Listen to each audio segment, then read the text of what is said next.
प्यारे बच्चों, हमने देखा कि आंधी में आम बीनने बगीचा में गए बच्चों बारिश में घिर गए। बारिश ज़्यादा देर नहीं टिकी। फिर बच्चों ने देखा कि उस बगीचे में बहुत सारे बिच्छू नजर आ रहे हैं और संयोग की बात, मूसम तिवारी मिल गए। ये मूसम तिवारी कौन है? उसी गांव के एक वृद्ध व्यक्ति हैं मूसम तिवारी, और बेचारे चिढ़ने वाले आदमी थे। और लेखक की जो मित्र मंडली थी उसमें बैजू नाम का एक लड़का था।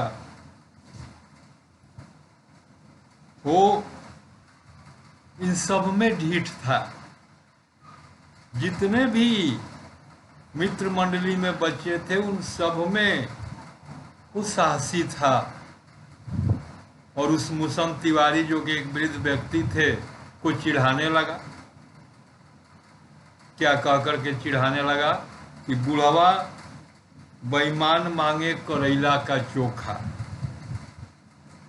अब निश्चित रूप से बुढ़वा शब्द, बेईमान शब्द वह मूसम तिवारी के लिए ही प्रयुक्त किया। और ये जितनी भी इनकी मित्र मंडली थी, जिसमें स्वयं लेखक शिवपूजन सहाय भोलेनाथ भी शामिल थे, बच्चों के सुर में सुर मिला करके यही गीत गाने लगे। बुढ़वा बेईमान मांगे करैला के चोखा। और मूसम तिवारी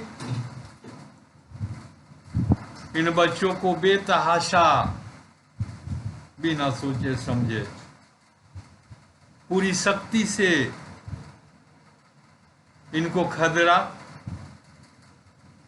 पकड़ने के लिए। लेकिन सब बच्चे अपने अपने घर की ओर आंधी हो चले। सब अपने अपने घर की ओर भाग गए। कोई भी लड़का मूसम तिवारी के पकड़ में नहीं आया।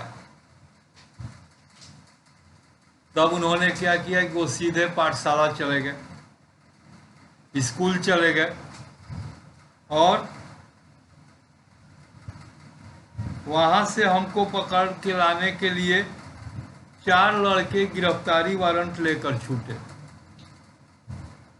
मूसम तिवारी खुद तो इन बच्चों को पकड़ नहीं सके।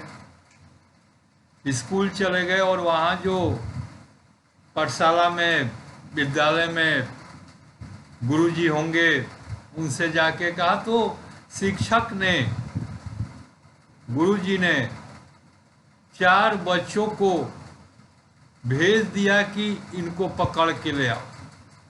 और इनमें पकड़ने के लिए दो ही को पकड़ना था, एक बैजू को और एक लेखक को। इन 2 को पकड़ने के लिए 4 बच्चे आए स्कूल से। और बैजू फरार हो गया। वाकई वो तेज लड़का था, ढीठ था, साहसी था। लेकिन लेखक पकड़ लिए गए। और उन 4 लड़कों ने जो विद्यालय से आए थे, लेखक को पकड़ करके पाठशाला ले गए। वहाँ गुरुजी ने इनकी खूब खबर ली।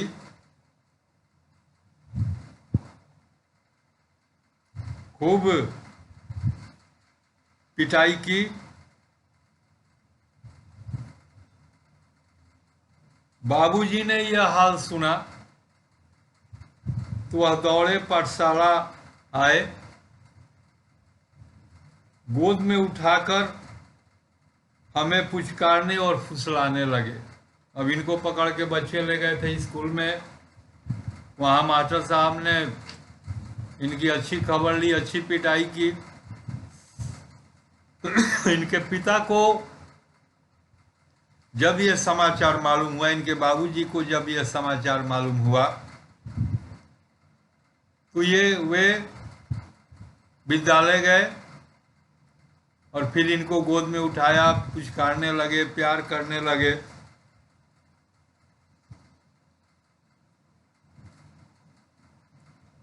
और लेखक कह रहे हैं कि हम दुलारने पर चुप होने वाले लड़के नहीं थे।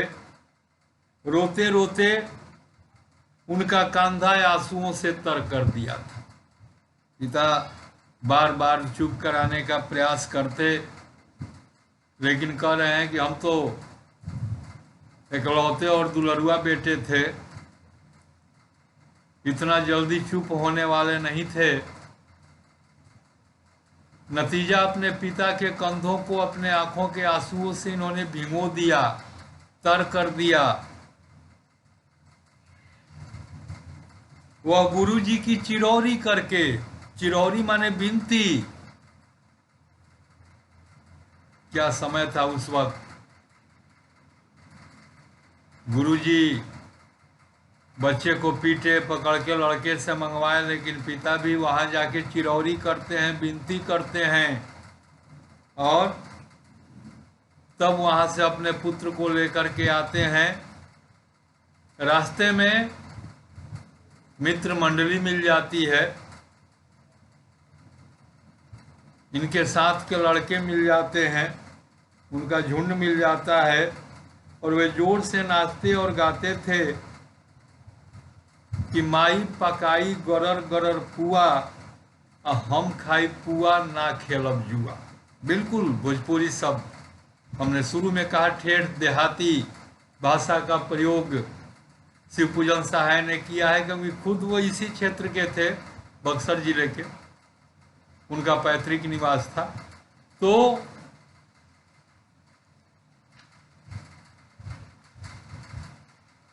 प्रयोग किया है इन शब्दों का, मातृभाषा हमारी, और इन पंक्तियों का अर्थ क्या होगा हम भली भांति जानते हैं, हम अच्छी तरह से जानते हैं। गरर गरर पुआ क्या होता है। पुआ जब कढ़ाई में डाला जाता है पकने के लिए तो गरर गरर की आवाज़ आती है। हम पुआ खाएंगे, जुआ नहीं खेलेंगे, इस तरह के कवि लेखक और की मित्र मंडली कर रही थी। फिर क्या था, हम रोना धोना भूल गए। गुरु ने कितना मारा, पिता के आंसुओं को, पिता के कंधों को हमने कितना आंसुओं से तर किया, सब भुला गए। और मित्र मंडली को देख करके हम हट करके, जिद करके, हट माने जिद, जिद करके बाबूजी के गोद से उतर पड़े और मंडली में मिलकर यही पुआ वाला गीत गाने लगे। तब सब लड़के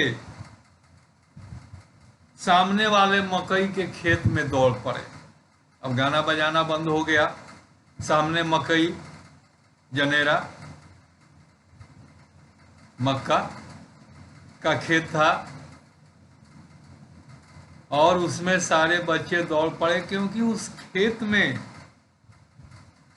चिड़िया का झुंड चल रहा था। चिड़ियों का झुंड उस खेत में चल रहा था। बच्चे बालपन, बालमन उस चिड़िया को पकड़ने के लिए खेत में दौड़ पड़े, पर एक हाथ नहीं आई। भला इन लोगों से पकड़े जाने वाली थी। हम खेत से अलग खड़े होकर गा रहे थे, राम जी की चिरई चिरई, राम जी का खेत खा लो चिरई भर भर पेट। बिल्कुल देहाती तू, देहाती कवि का उदाहरण दे रहे हैं। शिवपूजन साहब बचपन में उन्होंने इसी तरह का खेल खेला था, और इसी तरह उनका बचपन ग्रामीण परिवेश में व्यतीत हुआ था, और बड़ा ही सुंदर वर्णन अपने इस स्मरण में वे कर रहे हैं। राम जी की चिड़ई, चिड़ई माने चिड़िया, राम जी का खेत खा लो चिड़ई भर भर पेट। हमसे कुछ दूर बाबूजी और हमारे गांव के कुछ लोग खड़े थे। बच्चे चिड़िया पकड़ने के लिए खेत में, फिर चिड़िया नहीं पकड़ाई तो ये गीत गाने लगे, और इनके पिता और गांव के और भी कुछ व्यक्ति कुछ दूर पर खड़े होकर बच्चों के इस क्रियाकलाप को देख रहे थे और हंसकर कह रहे थे कि चिड़िया की जान जाए बच्चों का खिलौना। ये भी एक कहावत है कि बच्चे चिड़िया की जान का अर्थ नहीं जानते। इनके कार्यों से चिड़िया कितनी परेशान रहती है उसकी जान जाती है, लेकिन इसको अपने खिलौने का पड़ा होता है। चिड़िया इसको खिलौना नजर आता है। सचमुच लड़के और बंदर पराई पीर नहीं समझते। लड़के और बंदर एक समान होते हैं, दोनों नटखट होते हैं। पराई पीर, पराई माने दूसरा, पीर माने दर्द। लड़के और बंदर पराई पीर नहीं समझते।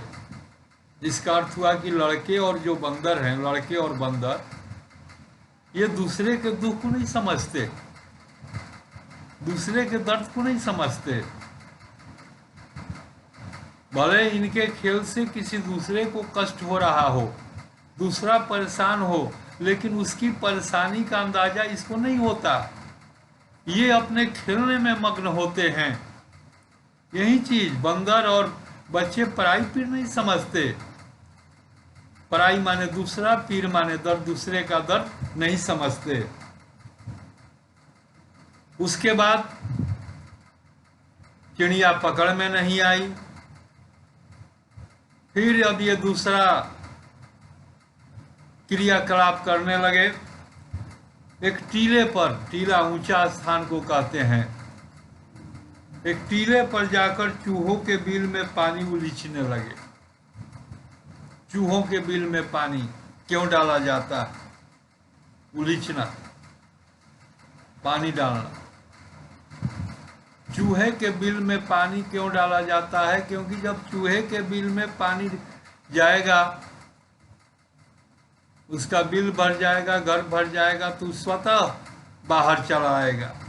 तो लोग चूहे को पकड़ने के लिए इस तरकीब का व्यवहार करते हैं, और लोगों से देख करके बच्चे भी इसी तरकीब का व्यवहार करने लगे, इसी तरकीब का प्रयोग करने लगे। और नीचे से ऊपर पानी फेंकना था, नीचे से ऊपर। जब उसका मुंह भर गया तो नीचे से ऊपर पानी फेंकता है। ये लोग तो शुरू में बिल में पानी डालते हैं, लेकिन जब बिल भर जाता है तो बिल वाला पानी ऊपर आने लगता है। तो इसका अर्थ ये होता है कि अब उसमें जितने भी बिल हैं सब भर गए पानी से। भर फेंकना था। हम सब थक गए थे। तब गणेश जी के चूहे की रक्षा के लिए शिव जी का सांप निकल आया। अब ये बच्चे तो चूहे के बिल में पानी इसलिए डाल रहे थे, उस बिल को इन्होंने चूहे का बिल समझा था, लेकिन वो चूहे का बिल नहीं था। बिल भले चूहे का रहा होगा, लेकिन वो उसमें चूहा नहीं था, बल्कि सांप महाराज थे। और बच्चे इसका, चूहे का निकलने का इंतजार कर रहे थे कि चूहा निकले। उसके बाद पता नहीं ये क्या करते, उनसे पकड़ाता या ना पकड़ाता, वो तो बाद की बात हो जाती।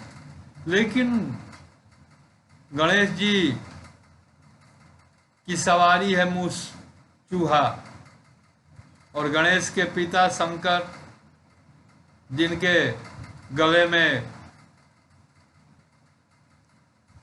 सांप लिपटा रहता है, भुजंग लिपटा रहता है। तो लेखक कह रहे हैं कि गणेश जी के चूहे की रक्षा के लिए, अपने पुत्र की सवारी की रक्षा के लिए भोलेनाथ ने सांप भेज दिया। सांप निकल आया। अब क्या था, सांप को देखते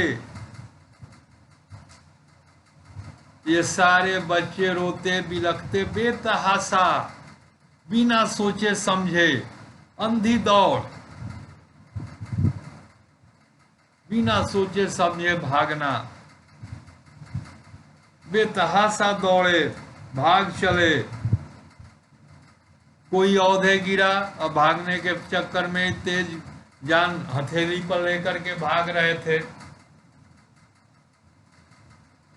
तेज भागने के प्रयास में कोई औधे मुंह गिर पड़ा, सीधे गिर पड़ा, कोई अंट चिट गिर पड़ा, कोई इस तरह गिरा, किसी का सर फूटा,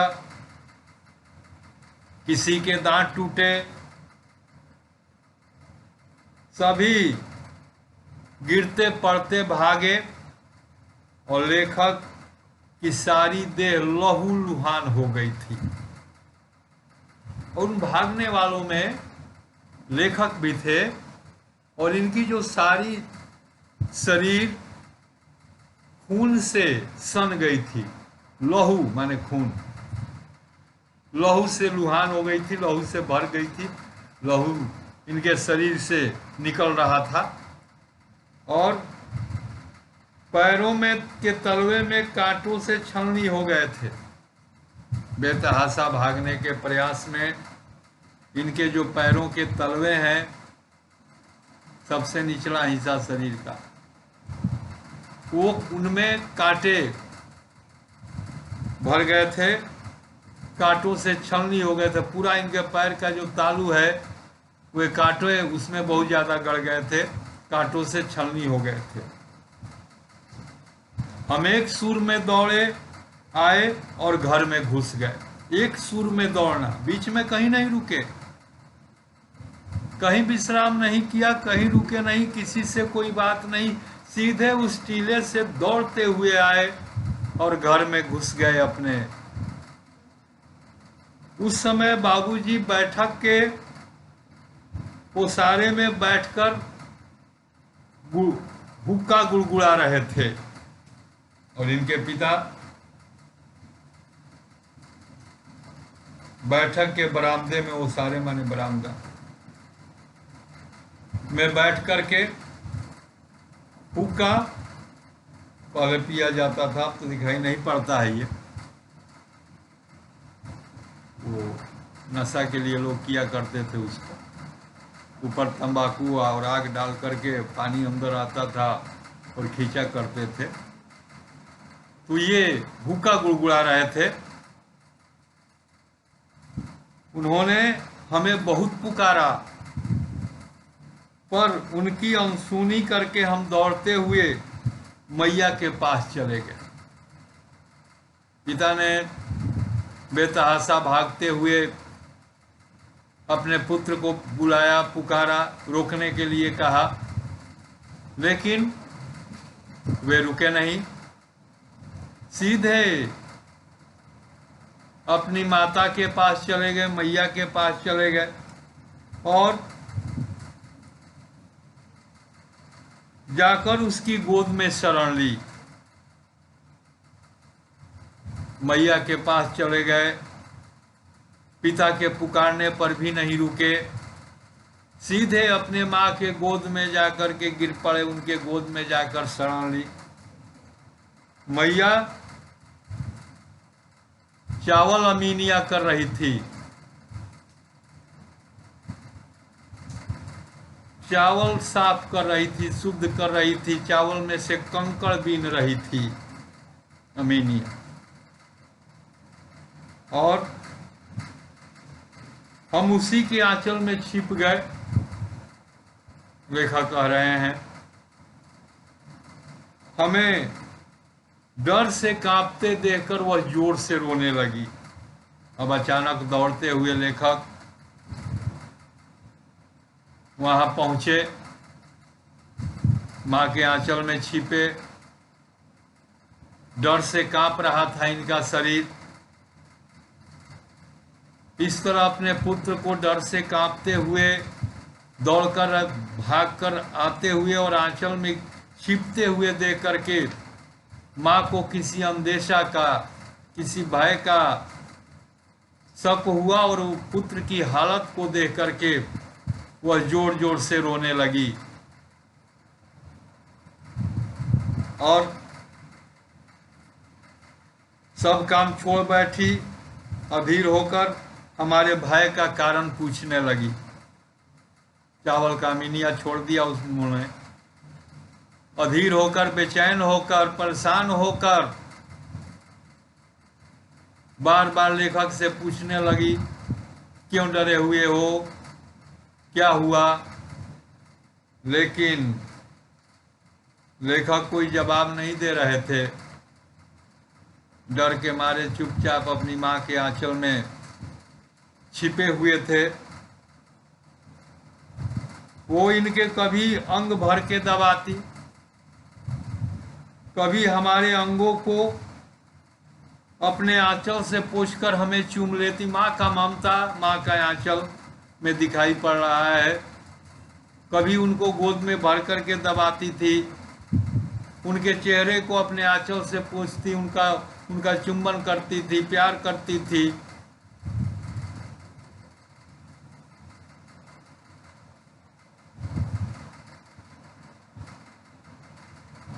बड़े संकट में पड़ गई। कौन बड़े संकट में पड़ गई? माँ। पुत्र इस तरह आया, बेतहाशा भागते हुए आया, डर से कांप रहा है। आखिर क्या हो गया इसको? कारण जानने के लिए वो बेचैन हो गई बड़ा, और ये बोल नहीं रहे थे, बता नहीं रहे थे कि क्यों डरे हुए हैं, इसलिए वो संकट में पड़ गई। झटपट हल्दी पीसकर हमारे घावों पर थोपी गई। घर में कुहारम मच गया। अब घाव जो भागने के क्रम में ये गिर गए थे, शरीर लहूलुहान हो गया था, तो उन घावों पर हल्दी थोपी गई। घर में कोहराम मच गया, आकार मच गया। हम केवल धीमे सुर में सक कर रहे थे, खुल के नहीं कह रहे हैं साफ टीला, पूरी घटना का वृत्तांत नहीं सुना रहे हैं। इतना डरे हुए हैं लेखक, सक कर रहे हैं। मैया के आंचल में लुके चले जाते थे। सारा शरीर थर थर कांप रहा था, रोंगटे खड़े हो गए थे।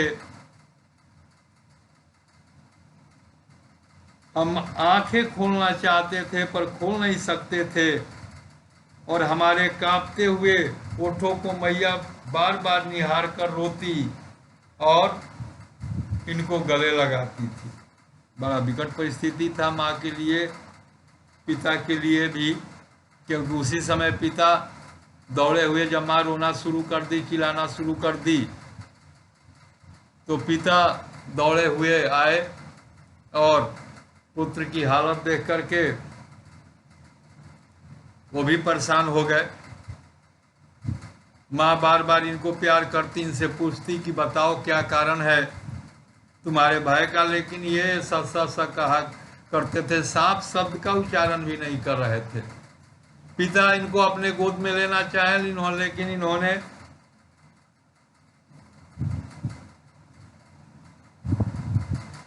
मैया के आंचल को नहीं छोड़ा।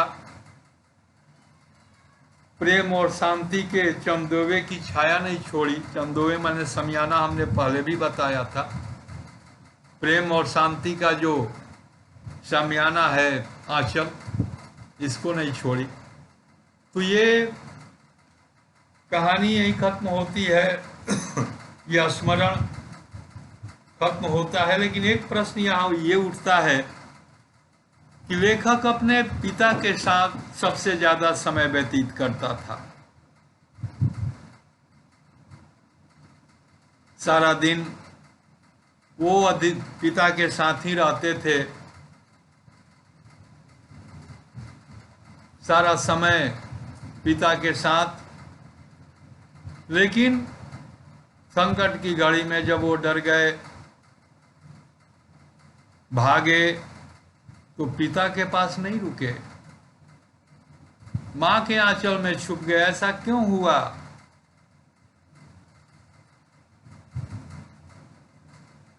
देखने से तो ऐसा लगता था कि लगाओ पिता से है, लेकिन संकट की घड़ी में वह माँ के आंचल में क्यों छुपे?